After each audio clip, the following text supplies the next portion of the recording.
Hey, it's your girl Lena Capone, and today we are again back with 10 minutes to talk. Today we got a special guest in the building, the author of Celebrate Our Loved Ones Legacy Preparation with Tania Delina. She is in the building today. Say hi to everyone. Hello. Good. So today you're on a mission. You're on a mission because this launch is time, right? It's here. It's here. So we are officially ready. I believe it's on the 28th of September. Tania got an awesome book, and I could not let her walk past this office today without stopping to give you guys some information about her book, because it's not just any book. It's bigger than life itself, literally, right? Yes, so I want you to share a little bit about first who you are. So I'm gonna give you the mic for a second, do a quick introduction, and then we're gonna get into some real questioning here. Okay. Hello, everyone. My name is Tania Delina. I am the author of Planning for the Afterlife for Comprehension Workbook, which basically helps you prepare and protect your legacy and access before the time comes that we all transition. Wow. That's awesome. With so much transitioning going on right now, I feel like a lot of people this is a necessity for people. Yes. And I'm sure you feel the same way, because why would you write this book, exactly. Right? So what inspired you to write Planning Your Afterlife? Like, what said, I need to do this? So it actually came from the personal experience that I have endured and seen when it comes to my own family and what we went through from, just after each death or after each funeral. There was something different that resonated with me, to where I just felt like this was something that I didn't want others to have to endure. And I wish that someone would have told me or someone in my family how to do things the right way. Right. So a lot of confusion and chaos that took place would not have had to have taken place. Right. So can you tell us a little bit more about like common misconceptions that people have about legacy planning? So as far as which aspect of it? Well, just to plan it out, just like you said you guys were stuck with things you weren't sure of. And Yes. I think that a lot of times now people get into saying, okay, so they'll hear you say this, but they're like, well, I don't need to plan it. I know what I want to do already. So there's some misconceptions about what this book may be about. So one of the things I can say, which a lot of people feel as though doesn't need to be in place, is a will. A will is basically protects your wishes. It's the blueprint of what you want to happen once you're no longer here. And even though you may have a conversation with someone and tell them what you want done, if it's not on paper, it doesn't matter. Exactly.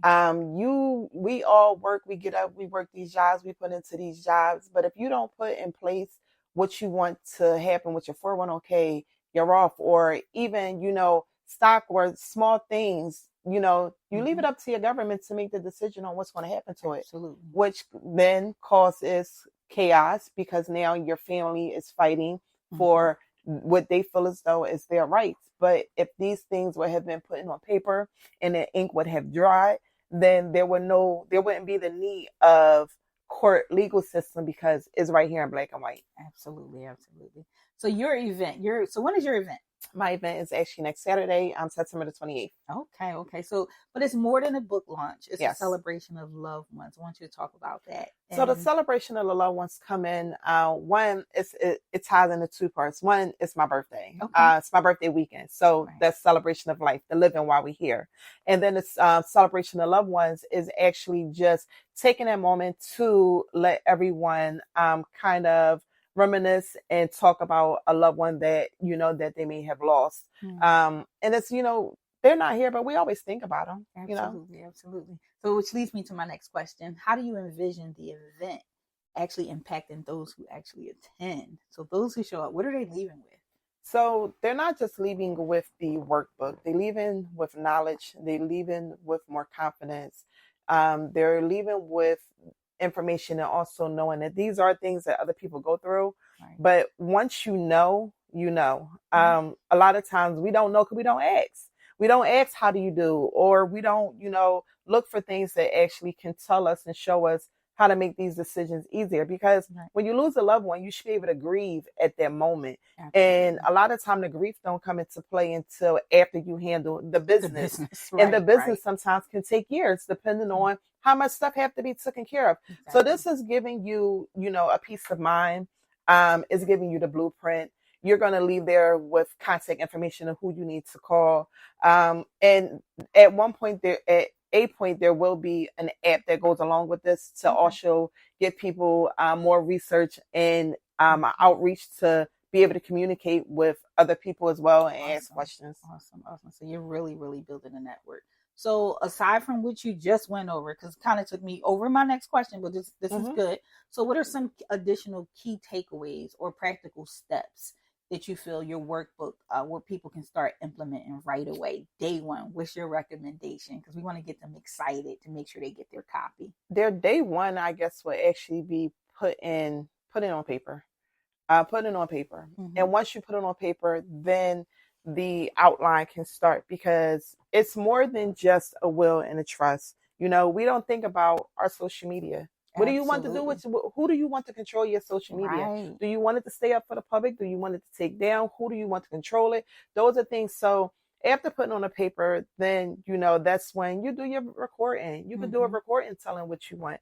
And then from there, it goes into, hopefully everybody leave. If you ain't think about a life insurance, if you don't have life insurance, I want that to be the first thing you think about. Absolutely. And there will be someone there who actually talks about the difference in life insurance, because there's a whole bunch of different life insurance policies that people don't know about. Absolutely. Okay. So before we go, one last question. What has been the most rewarding part of your journey in helping families with legacy preparation?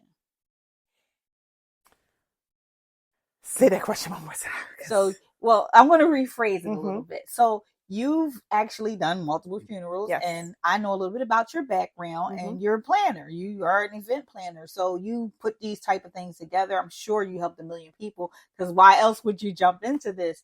So what can you say, like, what started your journey? What was the influence of your journey? And what was the most rewarding part of putting this all together? Well, this wasn't anything that, of course, I ever even thought of. Let me go back. I thought of it when I was younger. I always said I wanted to have a funeral home, but I just wanted to be the founder, the owner. I didn't want to do the work. Right. But, after, like I said, family passing, it was like I was the one that people always called to ask questions, to plan it. So, that's where it started. I think the most rewarding for me is just having the knowledge and going through the testimonies and things that I've been through to be able to allow me to help other people. Right. And I think now it's just making sure that when the time comes for the next person, I'm able to guide them with more knowledge and information than I had when it happened to my family. Excellent. Well, first I want to thank you for being here. I want you to share just a last minute. You don't have to be very detailed, because I will include all the details below.